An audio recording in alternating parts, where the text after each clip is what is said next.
It's been a rough few weeks for the Irish government. Despite waiting over 10 years to be Taoiseach, I'm sure Micheál Martin is having mixed feelings about running the country right now. I'm gonna make it! This is the greatest thrill of my life! I'm king of the world! Woohoo! Woohoo! Ah! Go! Oh! Go! Oh! Go! Go! Oh! Go! Oh! Go! Ah yes, GolfGate. It's like Ireland's Watergate, except with golf.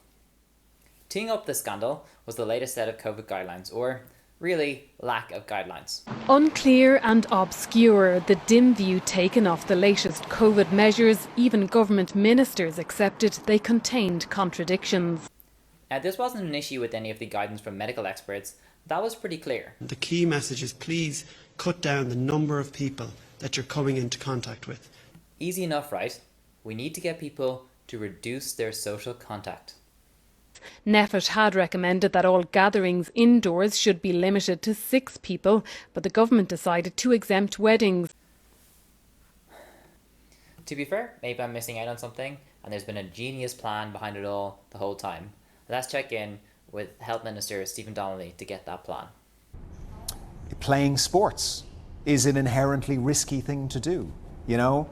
Our children being on trampolines is an inherently risky thing for them to be doing. But are we comparing that, Minister, to a global pandemic, to a virus that kills people?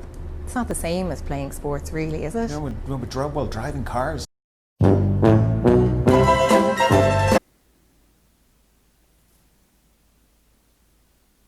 Right. Despite the inconsistencies in the political guidelines, we've been told by experts that we are at a critical point in our fight against coronavirus. Unless we move now collectively and firmly to prevent further transmission of the virus, we will see case numbers rising to a level that are unsustainable. And to our nation's credit, most people complied. Others, not so much.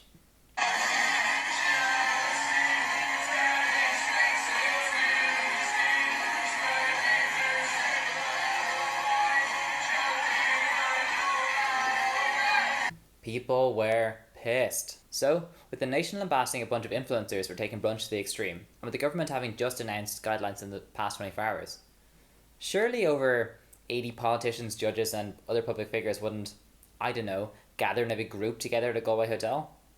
But, with the year that's in it, you'll never guess what happened.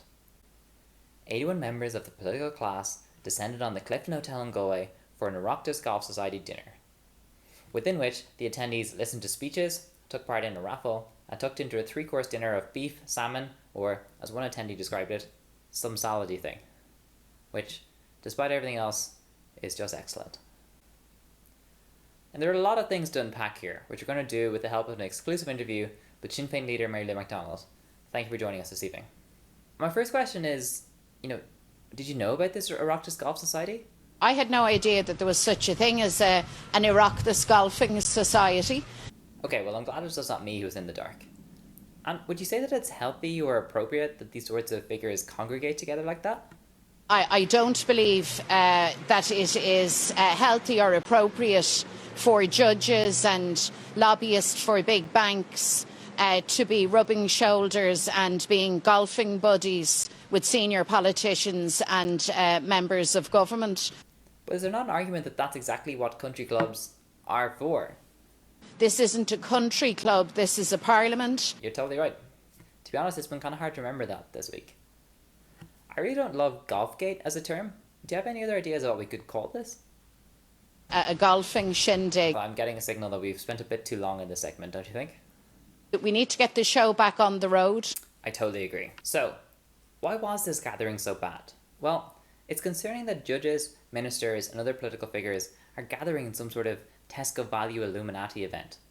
The separation of powers concerns aside, the event was also flagrantly against the COVID guidelines and seemed to have pretty bad vegetarian options. The initial party line from attendees was that they had been assured by the Irish Hotel Federation that they were safely within the remit of the guidelines. That, plus the fact that the new rules had been, admittedly, rather muddily launched only the day before would, on first thought, seem to provide some, arguably legitimate veil of ignorance. But there are some big holes in that logic. First off, they weren't acting in good faith within the prior guidelines. of which gatherings of 50 people were allowed indoors. That room had over 80 people with a partition going partly through the room. This, as one letter to the editor noted, was the equivalent of, and I quote, putting a pissing section in a swimming pool. Even without the new guidelines, it was off limits. And okay, if you're feeling especially generous, maybe you could give some people a pass. But there's only so far that excuse goes. If just you or me, or Emer, or anyone listening to this show right now, if any of you walked into this big function room and went, here, what's this about? Yeah. Like, even for your own safety, if you're worried about your own safety and possibly the safety of the people around you, would you not at some point go, lads, This isn't right. What's happening? Yeah. These weren't just people at a brunch that got out of hand. These are people who should have known better. People who were directly involved in enacting the very regulations that they were ignoring. A member of the cabinet, prominent TDs and senators, the person responsible for COVID health and safety in the Dáil, and a Supreme Court justice who helped enact the rules when they were Attorney General. Also in attendance was EU Commissioner for Trade Phil Hogan, but don't you worry, we'll get to him later. The story initially broke in the Irish Examiner, but soon dominated the Irish news cycle for a week, and even made headlines across Europe and the US. People were outraged, and rightly so. Ireland has been under one of Europe's strictest COVID guidelines for the past few months, and most people have been complying with those guidelines at immense personal cost. And he said that it'll always stay with him that he refused to hug his mother when she was very, very ill because he wanted to abide by the rules. And then she passed away within a couple of days. And that's just horrifying. Intensifying the anger was the sense of societal separation. A rule for us and another rule for them. That has sent out a signal that there are two sets of rules, one for ordinary citizens and one for the political class. That was Ona Bryn, Sinn Féin housing spokesperson and current frontrunner for my 2020 Halloween costume. The public anger continued to grow, and consequences shortly followed for attendees like Dara Calleary, Agriculture Minister, also the second Agriculture Minister in 60 days. Calleary quickly apologised and resigned, and when you can see footage from the event, you can see what he did.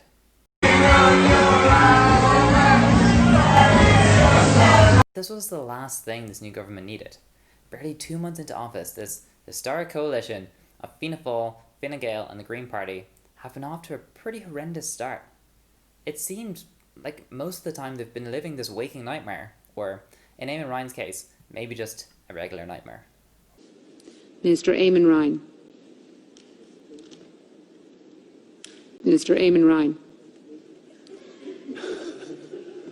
Eamon. As the public outrage showed no signs of stopping, desperate attempts were made to try and regain the narrative and public trust. And nowhere was this more evident than in a press conference held by Minister of Health and Trampolines, Stephen Donnelly. The purpose of this press conference is to discuss the public health measures in Kildare Nationopoli. The Minister and Dr. Glynn have answered the questions about the events that happened, and please keep your questions made to the public health measures being used. No. Minister. I love that so much. And real credit is due to Irish journalists here, from the folks at the Examiner who broke the initial stories to reporters across TV, print and online who kept us posted every step of the way. And look, this was bad for the government, but action was being taken. People were resigning, the government was doing some degree of crisis management. This could have been manageable.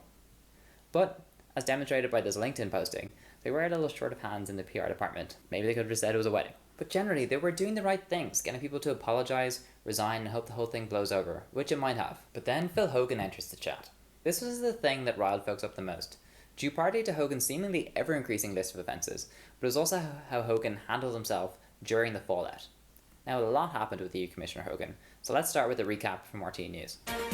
EU Commissioner Phil Hogan has denied breaching COVID-19 quarantine rules when he returned to Ireland earlier this month. But he repeatedly argued that the fact that he tested negative for COVID-19 exempted him from the requirement to restrict his movements for 14 days. According to a timeline of his movements provided in today's statement, Mr Hogan said that he arrived in Ireland from Brussels on July the 31st and... I gotta stop it there.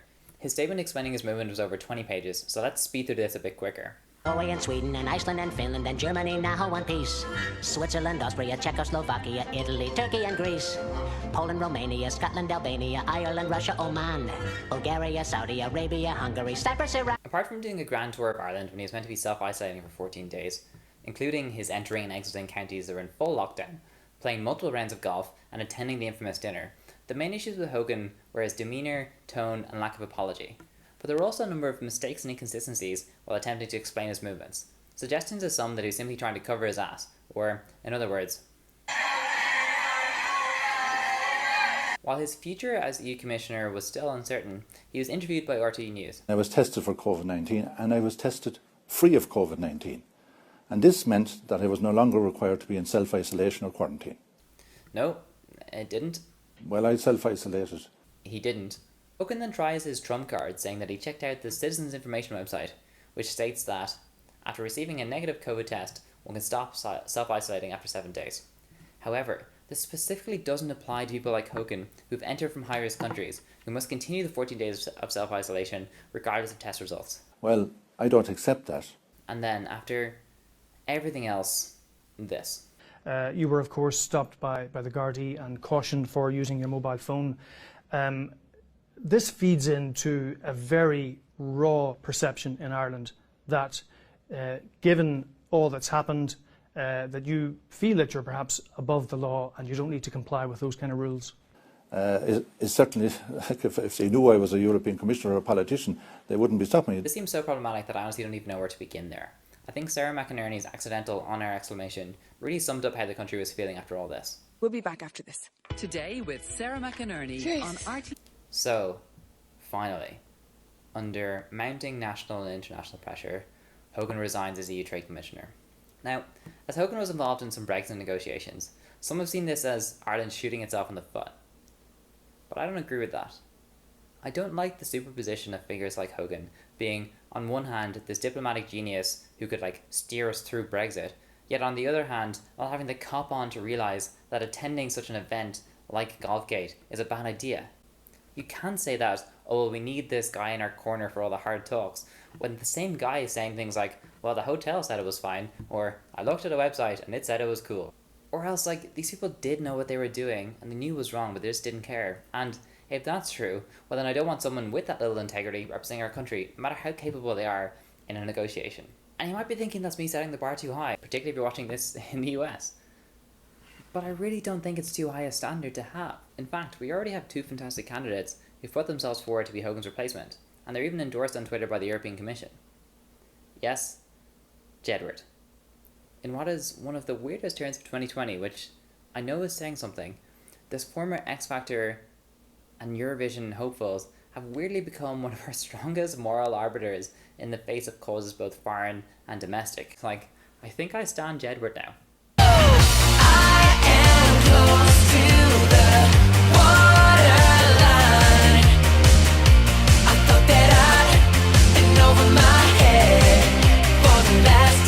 With COVID rates increasing, schools starting back, and the possibility of a second lockdown looming, we need real leadership. Our country is broken, and Corona is exposing the cracks that have been papered over for too many years. We need investment in healthcare and housing, dismantling of direct provision, and generally just shaping a society that can come out of this pandemic in somewhat of a stable position. Or, to put it simply, we need gaffs, not gaffs. Halloween costume 2020. Good night. Jesus.